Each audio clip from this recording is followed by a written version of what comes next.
Good morning, good afternoon, good evening. Welcome everyone to the second webinar of 2021, where we'll be discussing dispute management. The speakers today are myself, Sam Indiana Brown, and I'm joined by my colleagues, Jonino Asmani, Anita Destina, and Rene Oul. So as we start, a couple of legal reminders. Participants are reminded that live streaming of this webinar by participants to parties not in attendance is not permitted, except as indicated by and with the express permission and knowledge of IATA. Unauthorized recording of the meeting is also prohibited. IATA will record the webinar and share the link afterwards to the members of this group, and it will be posted on the SIS website. So the agenda for today, we will just start a discussion with a high-level discussion of dispute process and the mapping of that. We'll turn it to mandatory dispute configurations in the member profile. We're going to go to how to work with the disputes, both initiating and replying, the concluding parts of a dispute, the dispute status report, any supporting documentation with all of what we mentioned, and we will end it with some Q&A. And as a reminder, throughout the presentation, if you have any questions, you could put them in the question box in the tool, and we'll try our best to answer them at the end of the presentation. So as we start, what is a dispute? A dispute is a way to contest or query a miscellaneous bilateral invoice. It follows its own time limits, and its processes are not determined by billing periods. Miscellaneous disputes have no obligation for payments nor financial impact, so no automated settlement. And it is eligible for daily delivery. So looking at disputes at a high level, first off, dispute is available for miscellaneous invoices only. Invoices for other billing categories, such as pass-through and cargo, must follow the rejection process. A dispute can refer only to a single original invoice. More than one invoice can be raised for a single, more than one dispute can be raised for a single invoice. A dispute cannot be raised for an original invoice if a previous rejection invoice exists against it. And as we see in the visual on the slide, there is a time limit to both initiate and reply to a dispute. This time limit is 6 months. Now we're going to map out the generic process of the beginning to end of a dispute. So as an example, imagine you receive an invoice from your interline partner, an invoice which you do not fully agree with. Here is where this flowchart on the slide starts. You initiate the dispute. Once complete, you arrive at stage 1, sending the dispute. Your interline partner receives this dispute, and they partially accept it as they feel that the disputed section is subjective to interpretation. Once complete, we enter stage 2. They reply to the dispute. This process repeats until an agreement is made. Once concluded, we enter the final stage of the dispute, the issuing of a credit note. Once conducted, this will end the dispute process. Moving on to the next part, I pass it on to my colleague Anita to talk about dispute configurations.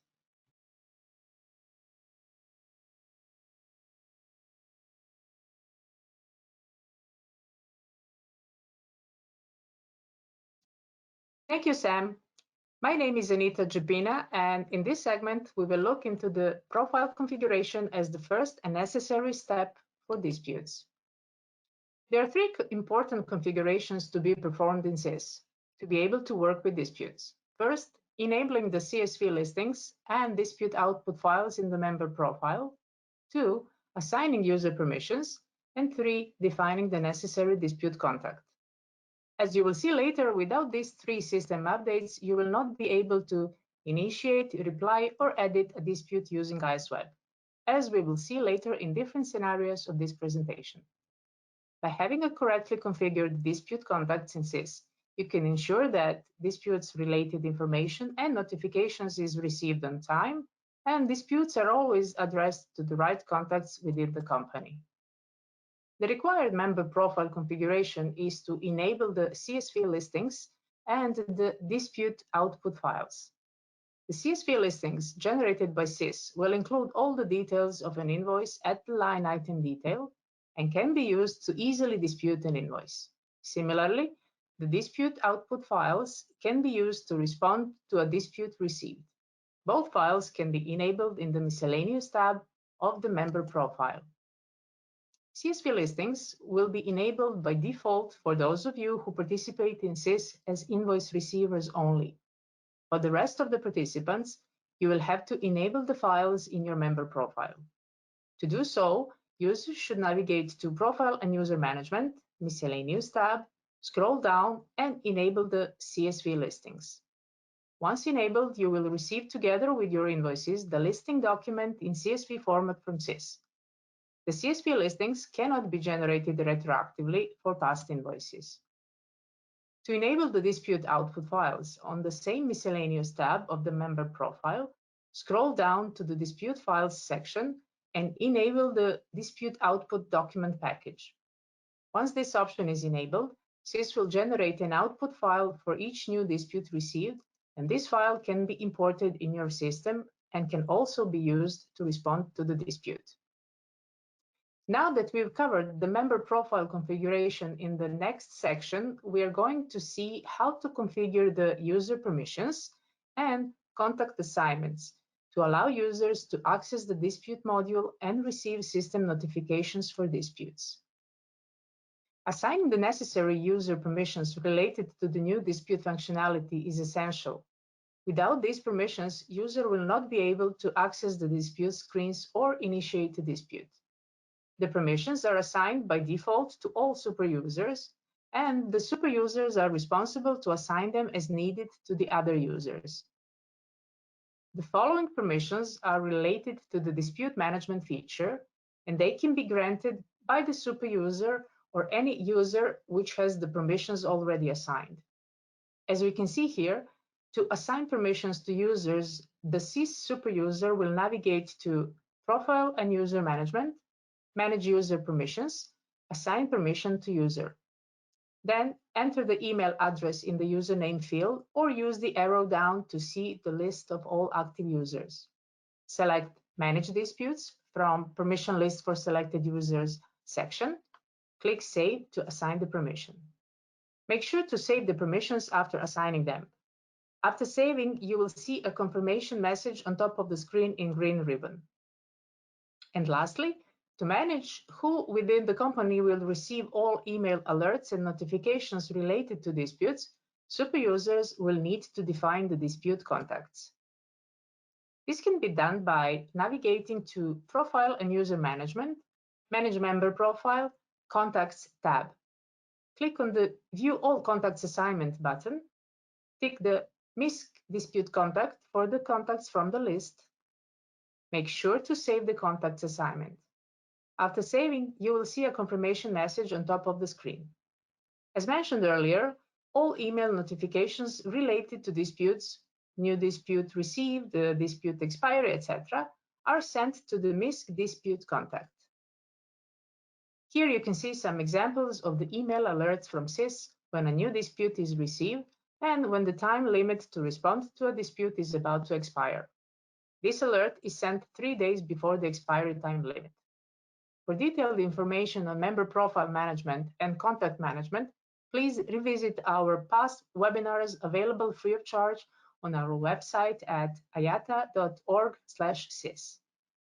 Now that we have covered the basics of SIS disputes and the required configurations, I would like to invite you to answer the quick poll. The first poll question for today is: what type of miscellaneous contact must be assigned to contacts to receive the new dispute notice? A. MISC correspondence contact. B. MISC dispute contact.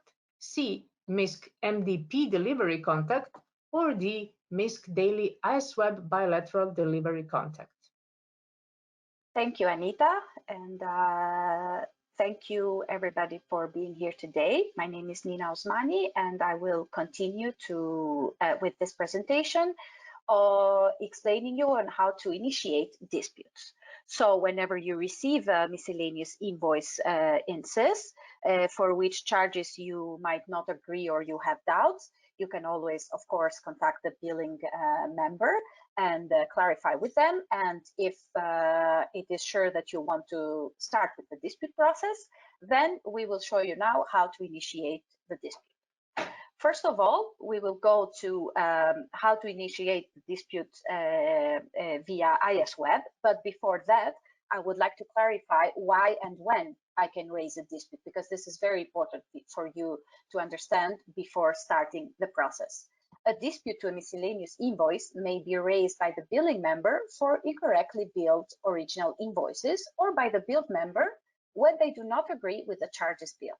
Additionally, the dispute may go on back and forth between members until an agreement is reached, or one of the parties fails to respond to a dispute within the applicable time limit, 6 months from the date when the dispute is received, as our colleague Sam also showed you in one of the first slides. And as I said before, the dispute process can be initiated via IS Web or via file upload, and we will see now both ways. How to initiate a dispute via IS Web. First of all, you need to search for the invoice that you need to dispute. So you can search and select the payable original invoice subject to dispute from one of the following screens in SIS. You can go to miscellaneous payables view daily bilateral invoice screen. You can go to miscellaneous payables manage invoice document package screen, or you can go to miscellaneous billing history and correspondence screen and see your payables as billing type. Now, again, the time limit to raise a dispute is 6 months. Therefore, you cannot raise via SIS after this expiration date, any dispute. So please take into account always the time limit that you have for a dispute. How do we initiate it? You go to SIS in one of the screens that I mentioned before, and you click on the X sign as you see it in this screenshot indicated with the red arrow. So this is the icon that initiates the dispute. Now, once you have chosen it, please note that, for example, for your aeronautical charges, invoices billed to you by the so-known E-codes, so IATA INF, this can only be disputed at line item detail level. Therefore, once in SIS and once you have found the invoice to be disputed, you need to specifically search for the line item detail as it's shown here. It is important to note here that you need to dispute the line item details one by one when you choose to proceed with this via IS Web, and you cannot choose multiple line item details. So therefore, you need to go one by one, and when you have a dispute with multiple line item details, you need a bit of time. So that's why we suggest you go with the second form that we will show you later via file when you have a lot of line item details in an invoice. In general, in order for you to understand the process, think of the dispute as a shopping cart where you can select items from the invoice at different level to dispute, and the sum of it will be your dispute. And how you can do that? By these steps that I will show you now. So first of all, you edit and save the dispute header. As you can see here, you can add additional recipients if needed. 2, you click on search line item detail as I mentioned before. You select the line item detail to be disputed and click on Add to Dispute. Each line item detail must be disputed individually, as I said before, and cannot be edited at the same time. Then you select the dispute reason code. We will show you later where to find the reason code in the guide that we have in our website, and populate the disputed amount. You need to provide the remarks, the reason for dispute. It is very important, and we strongly suggest you to provide as much remarks as possible so that the other member understands the reason, the additional reasons that you will tell them for the dispute. You click on Add to Dispute, and if multiple line item details were selected, the disputed amount cannot be greater than the line with the lowest value. So each dispute line must be edited individually. Once you have added to the dispute, each dispute line can be edited after it's been added to the dispute. You can add attachments at each dispute line or at the dispute level. So we suggest, if you need to support your dispute with any attachment document that you want to send to the other member, to do so by using the add attachment. Once all items have been edited, you can send the dispute to the other party. Please note here, it is very important that once you click on send, you cannot recall or edit your dispute. Therefore, please make sure that you have edited and you have added all the information needed for the dispute process. Once you have sent the dispute, this is the status and substatus that you will see in SIS for that invoice. So let's say that you have that we have sent the dispute, as you can see here. The status will be open for you, and because the dispute has been sent and it needs some time to be processed by the other party, and the substatus would be sent. So you know, you are sure now that you have sent this to the other member. But be careful, because as you can see here, if you have a dispute with status open and the substatus saved, this means that you have created a dispute, but you have not sent it yet. So make sure when you finish the process to have the substatus as sent. Additionally, there is another substatus, which is open received. This means that the member of a new dispute has received it. So we will see other substatuses in the following slides when we touch base on the subsequent stages of the disputes. Now that we have covered how to dispute via IS Web, we will go to show you the other way on how to initiate a dispute via file. As mentioned in the dispute process via IS Web, it is easier to proceed with a dispute, especially for those cases where multiple line item details need to be disputed, by using the dispute file. You will receive, together with your invoices, the listing document in CSV, as my colleague Anita showed you before, in the mandatory dispute configuration that needs to be done in your member profile and as shown in the screenshot. So CSV listing. Using the CSV listing file to dispute makes the whole process much easier for you, so that you can proceed with a mass upload of files and you avoid the manual work. It is important to remind you here that by mass upload, I mean that you will proceed with initiating the dispute of an invoice with multiple lines by reusing the CSV output file received in SIS. So you can reuse the CSV, or for automation purposes, you can create the file in your system with a minimum required as requested in the file specifications. So the CSV output file must be first retrieved from SIS as per member profile configuration. You must download the CSV listing file as a build entity, and this file will be used and modified to create an input dispute file. You can download the CSV file from the payable screen in SIS. As you can see here, it is next to the PDF invoice, or you can also download it from the offline archive file that you receive in each billing period. As you can see here, it's the e-invoice, and the listing inside will have the CSV file, and this is how the CSV file looks inside, so that you can edit it for the initiation of the dispute process. Now, once you have opened the CSV file, it is very easy. You would only need to add this information that you see in the first line. So the dispute level, the dispute reason code, the disputed amount, and the remarks. As I said before, it is very important via IS Web or via file to give as much explanation and reasons as possible to the other members so that they understand the reasons that you are disputing. Once you have added the information to the CSV file, you need to save and rename the file. As you can see here, the file naming convention, and you can find the file naming convention in chapter 12 of the ISPG. Once the file has been edited, you can submit it via IS Web by going to General File Management, Upload File, or via your IINet channels. The dispute zip package can contain the following files. So it will contain the MDMF CSV file with the details of the disputed items. The CSV file should not contain data of multiple invoices. Only one dispute can be submitted per file. Additionally, you can add a folder that is the supporting documents, containing all the supporting documents that should be attached to the dispute. Here, I would like to inform you that adding supporting documents is optional, but we encourage you to do it because you provide this way sufficient information to the other party to proceed with the dispute.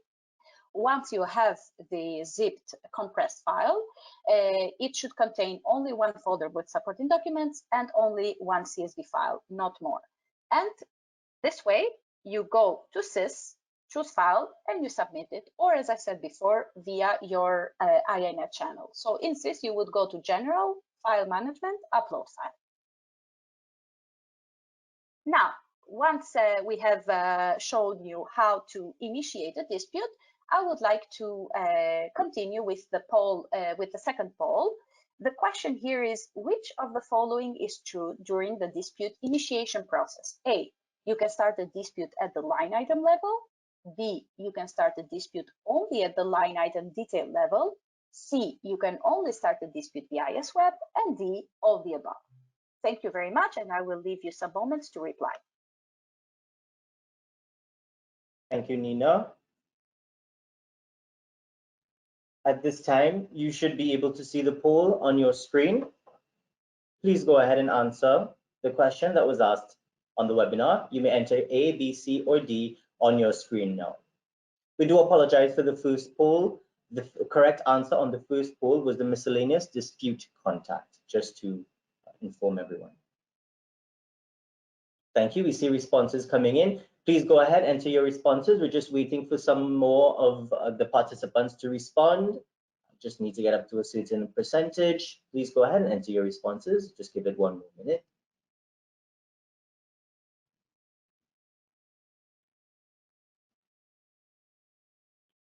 All right.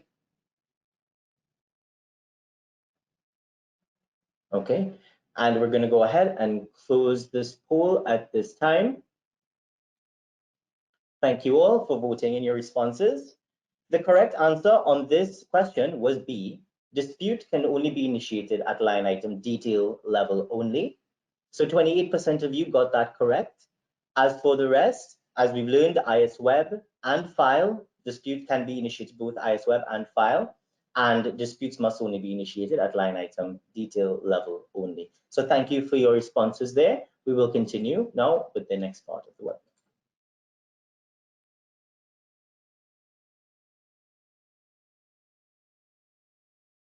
Thank you very much, Nina. So as we move on to the second half, we talked about how to initiate a dispute. Now we're going to look at how to reply to a dispute. As we move on with this section, this process is related to initiating a dispute, but there are some key differences which we'll be discussing.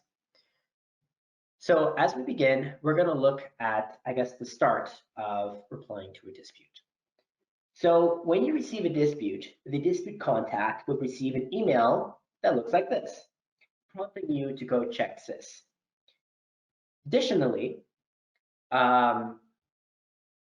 if you have enabled the output file, the contact will receive this notification / email as well about the dispute output package, which, as we're going to see, can be used to reply to the dispute. So in this screenshot, I'd like to bring your attention to a few important ideas. First is the pathway. We look at, to get to the Manage Disputes screen, you go from Home, Miscellaneous, Manage Disputes. The next would be the search criteria. Make sure you have the correct to and from dates to display the disputes which you're interested in interacting with. Then we take a look at the action column. Here, you can interact with 5 different logos. Sorry, 5 different icons. These icons include View Audit Trail, View Dispute Details, Reply to the Dispute, Download Original Invoice, Download Original Invoice Listing. Next is the dispute status / stub status. Here you can view if it's open or closed, sent or pending. And then you can take a look at the next column, the open items in the dispute and their value. And lastly, and most importantly, we look at the expiry date. This is some key things to highlight. Now that we're familiar with the screen, we can take a look at how to dispute. We're going to start our discussion with disputing in how to reply to the dispute in IS Web. So as we saw before, of those icons, we're going to want to press the reply button, as seen in the red arrow. Now, once that's clicked, this will pop up, and there's going to be 3 new icons that you can click. The reject, indicated by a green arrow, the accept by the green arrow, the reject by the filed yellow icon, and the partially accept with the white icon with the black text on it. If you decide to click one of these, we're going to take a look at what happens if you click on the accept. So how to accept the dispute? First, you press on the green arrow icon, the green check mark, and then this pop-up occurs. And you can add any remarks if you so choose, and you can accept the dispute. If you choose to partially accept, you press the relating icon. You can put in a value and remarks if necessary. And then again, you press at the end partially accept disputed item. And lastly, how to reject a dispute. You press the reject icon, write any remarks if you need to, and press the reject dispute item. Once you are content with whatever option you chose, you can send it back to your interline partner by clicking the send button as indicated by the red arrow. A few concluding points by this. Once it is sent to the other party involved, it can no longer be edited or recalled. So make sure your information is correct prior to sending. Additionally, while replying in IS Web, you can only do one dispute at a time. So if there's a lot of disputes, we recommend to dispute via file. Which goes to the second half, how do we reply via file? So the first step is to download the dispute output file, m.dot, from SIS, and you do that by going to General File Management, or you can download it from IANet. Now preparing the dispute reply file. So now we have the output file. What's next? First, you add 2 new columns, status and amount. You enter the dispute value in the amount column and the status, whether it be accept, reject, or partially accept in the status column. These files can be reused to reply to this dispute, but if you're able to use your own automated systems, if it follows the correct format. Now, as an example, the above screenshot is the original output file, and the bottom screenshot with the red square shows the 2 new columns which you have added into this, which is the disputed amount. Now, prior to uploading this, there's a few remarks that we have to say. First, once the file is downloaded and edited, you have to note that the CSV file should not contain data of multiple invoices. Only one dispute can be submitted per file. Secondly, it is possible to attach supporting documents to the dispute file upload. While this is not mandatory, it is encouraged to provide as much information as possible to the other party during a dispute. And lastly, the file should not contain multiple CSV files or supporting documents.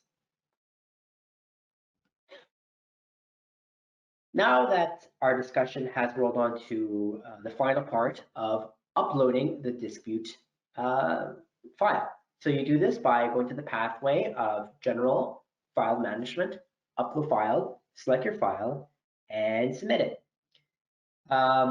Just a reminder about the time limit, as the initiator has 6 months to initiate, you, the replier, have 6 months as well to reply the original dispute. Now moving on to the question of this segment. Which of the following is not true about the dispute reply process? A, you can submit multiple XLS files in the m.dot file. You can partially accept or reject a dispute. Once it is set, it can no longer be edited or recalled, or D, all the above. I'll give everyone a few moments to answer.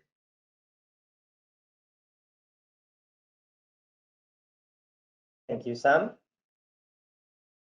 On your screens, you should now be able to view the question and responses. Please go ahead and enter your responses to the question that Sam asked. In this case, what is not true about replying to a dispute? A, B, C, or D, please enter your responses now. I see some responses coming in. Just going to give it a minute for the rest of the attendees to respond.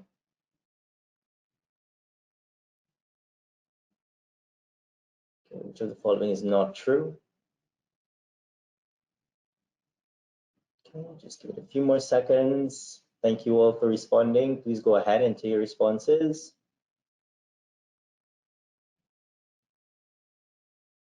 All right, and we can close this poll at this time. So with that, this poll is closed. The correct response is A. You can submit multiple files, XLS files in the same MDOF file. That is incorrect. As Sam explained, you can only attach or include one XLS file in your MDOF file upload. As for the rest, they are in fact true. So with that, we will move on to the next segment of the webinar.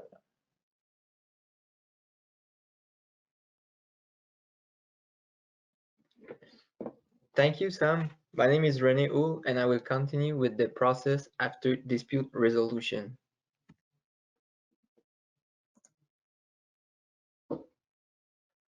Once the dispute has been accepted by one of the members, the status will automatically be updated to close. In the case where the billing member accepted the dispute, the substatus will automatically be updated as pending for credit notes. Once the credit note has been issued, the dispute substatus will automatically be updated to settle, as you can see here in this example. Here are the several statuses and substatus combinations of disputes and SIS once they're closed. Definitions of these combinations are explained in the remarks column. It is important to pay attention to those combinations. This table is also indicated in the dispute guide that I will show you later where to find via our website documentation.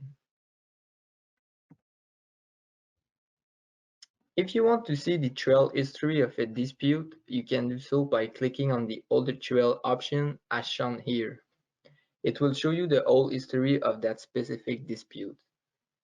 As we can see in this case, the dispute started at stage 1 after the issuance of the original invoice, which is presented here at stage 0. As we can see here on stage 2, the billing member of the original invoice has accepted all disputed items. The issuance of the credit note is presented in stage 3. Now we're going to talk about dispute status report, which is available for you to download. This report is available for you to download to have easy visibility on and better manage your disputes. This report is useful for dispute tracking status and reconciliation purposes. You may have a better overall look on all disputed invoices, including all the status that we have demonstrated today via this report. In SIS, you can go to Reports, Miscellaneous, and Dispute Status Report. The date will be automatically shown. However, you can always edit it. Additionally, as you can see on both screenshots, you may select different dispute status and dispute substatus report depending on your search criteria. This report gives you the flexibility to choose by status, substatus, and by specific date. After you have customized those different criteria, you may click on Generate Offline CSV Report button. The system will notify you that this report will be generated offline, and you will receive an email notification. In that email, you will have the link to download the report. Once downloaded, this is how the report will look like. As you can see, it can be very helpful as it shows you important information on your disputes depending on the selected criteria. We suggest you to use this report for better management of your disputes. Moreover, as we have received several requests from you referring to the list of dispute reason codes, you will find them in the same guide as I mentioned in the previous slide, and it will be in the Appendix A of the Chapter 14.1, and also on Chapter 5.7 of the ISPG. There, you will find all the dispute reason codes that you might want to use during the dispute process.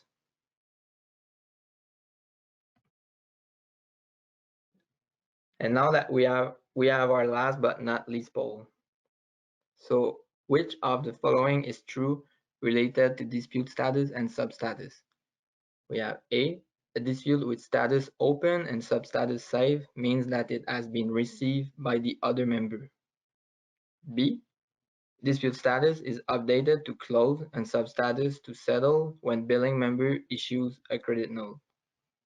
C, dispute status is updated to close and substatus to accepted by bill member when either the initiator or the non-initiator fails to respond to the dispute within time limits.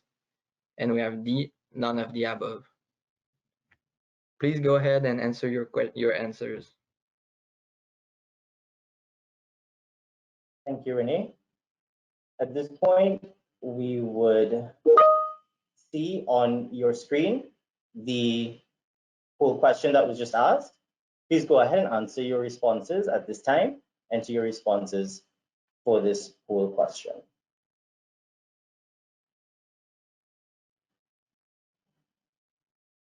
Thank you. See some responses coming in here. Please go ahead and answer the poll question on your screen. Which of the following is true result for the combination of status and substatus?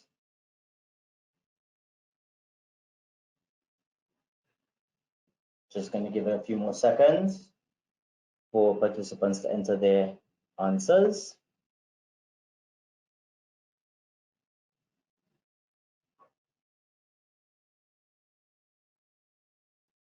All right.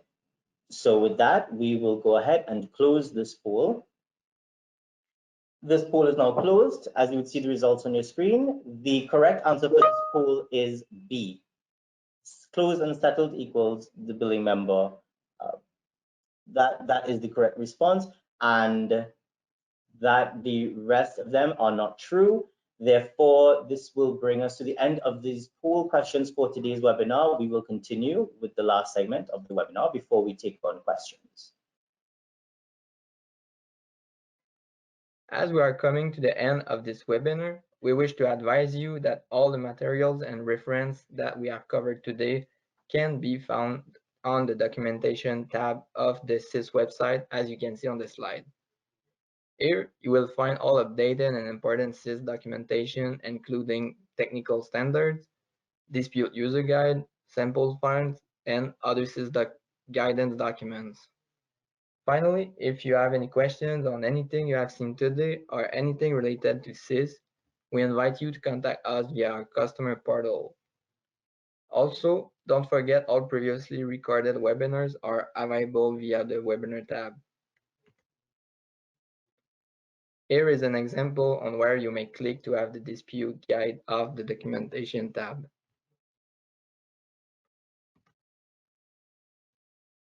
Now that we've ended, we will take a look at all the questions we have received, and please feel free to enter any question at this time in the question box. Thank you. Thank you, Renee, and everyone for sharing their portions of the webinar today. So now we will move on to the question section of our webinar. Today, we do have just a few questions. I do notice that there was some participants that had difficulty viewing and listening to the webinar. We do recognize that there may be security or firewall settings that may be preventing you from listening to the webinar. Please double check this on your end as well.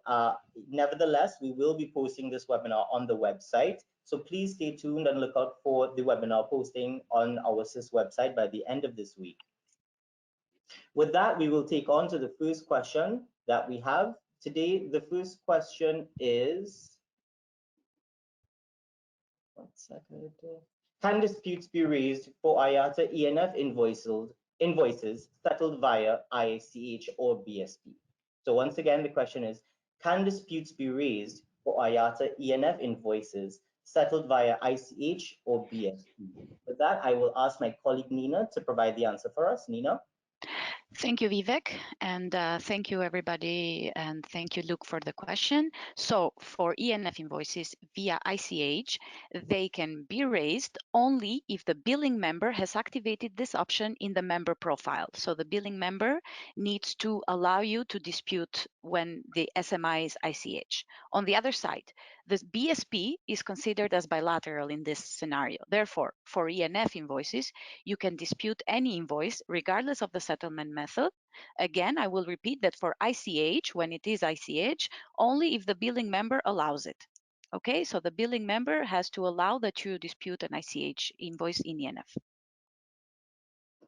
Thank you, Nina. Otherwise, the primary option would be to follow the rejection process. The second question that we have is related to the upload of files. For dispute files, it was mentioned it is in CSV format. However, for the MDOF file on the slide XLS, it was mentioned CSV. Can we please clarify whether the file should be XLS or CSV?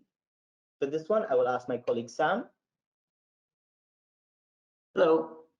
So for this one, as a reminder, when you receive the MDOT, it is in Excel, and when you make the modification, when you add the 2 extra columns and then add it to the MDOT, it's in Excel again. So it wouldn't be CSV, but XLS.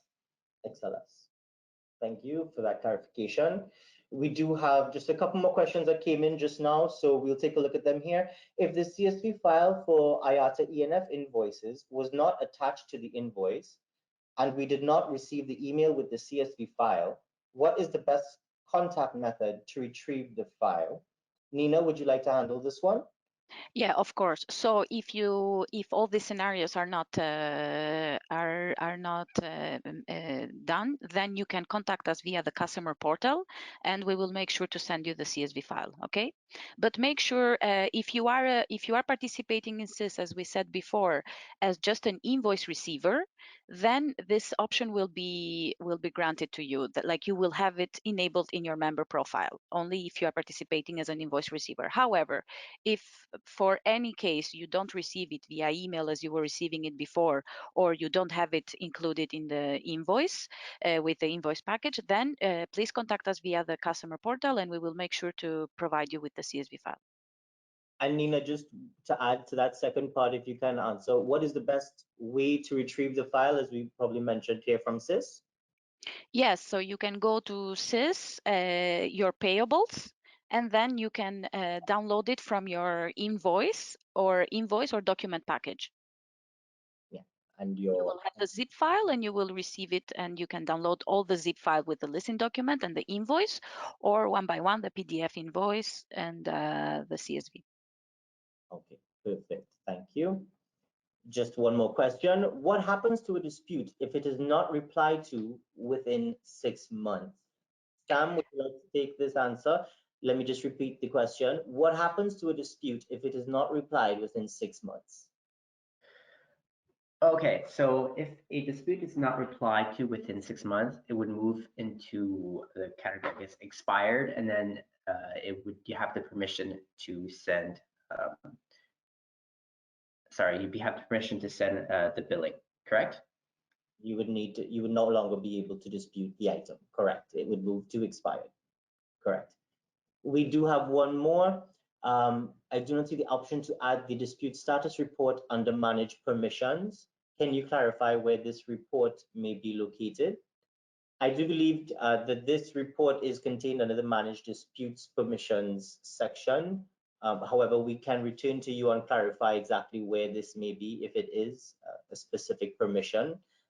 Nevertheless, it should be included in the manage disputes permissions that were assigned. And lastly, one last question. What is the difference between the rejection process and the dispute process? As my colleague Sam mentioned at the beginning, the rejection process primarily deals with passenger cargo billing categories and ICH related invoices. The dispute process is applicable only to miscellaneous bilateral invoices. That is the primary difference between rejection and dispute. So with that, that brings us to the end of questions for today's webinar. Thank you all for joining us on today's webinar.